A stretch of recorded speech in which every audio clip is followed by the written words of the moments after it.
السلام عليكم ورحمة الله وبركاته. ازيكم عاملين ايه؟ يا رب تكونوا بخير. نبدأ بسم الله الرحمن الرحيم ونصلي على رسول الله صلى الله عليه وسلم، ونبدأ وصفة جديدة من وصفات يوميات لليوزرز. وقبل ما نبدأ بشكر المتابعين الجدد اللي دخلوا عندي، وكمان التعليقات الحلوة اللي بتكتبوها لي.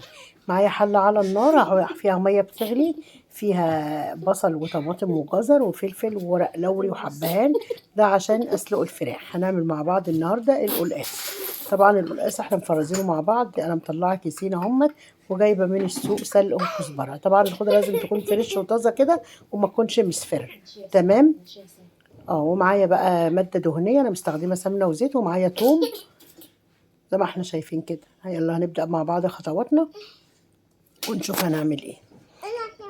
طبعا بعد ما سبت الفراخ تتسلق، دلوقتي هضرب الخضرة في الكبة، وبعد ما اضربها في الكبة هصفيها في المصفى كده، وهفصل التفل عن العصارة بتاعته، هحط العصير لوحده والتفل لوحده.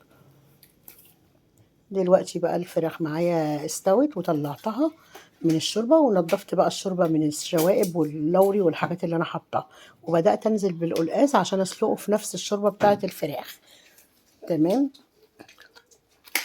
زي ما احنا شايفين كده مع بعض. دلوقتي هجيب طاسة على النار وهحط فيها المادة الدهنية، استخدمت زبدة او سمنة او زيت. تمام. بعد ما السمنة تسيح معايا بالشكل ده كده، هنزل فيها معلقة كبيرة من الثوم المفروم او المتقطع صغير حسب الموجود عندك. بالشكل ده كده هقلب الثوم واحمره لحد ما يبقى لونه اصفر فاتح او ذهبي فاتح. ما بحبش اغمق الثوم عشان ما يمررش معايا. بالشكل اللي احنا شايفينه ده كده.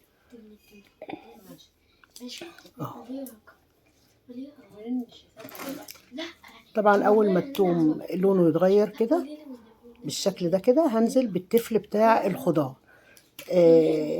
زي ما احنا شايفين كده اهو، بحمر التفل بتاع الخضار نفسه في الثوم.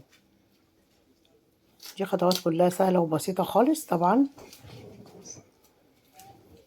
دلوقتي بعد ما احمر التفل مع الثوم ويستوي يبقى شكله كده بالمنظر ده كده، يتحمر معايا خالص، هنزل بقى بالعصير بتاع الخضار نفسه، وهسوي برضو مية الخضار دي مع التفل اللي انا حمرته في الثوم.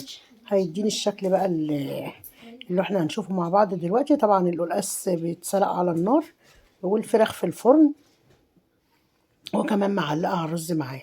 ده شكل الخضار اللي انا حمرته في الثوم والسمنة ونزلته كده بالشكل ده على القلقاس.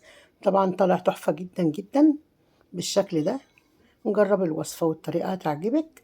وطبعا لو عجبتك طريقتي ما تنسيش تحطي اللايك والاشتراك في القناة اللي أول مرة بيشوفني.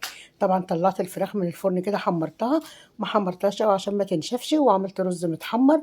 وده شكل القلقاس بتاعي بعد ما استوى. جربوا الوصفة هتعجبكم، ومع السلامة، أشوفكم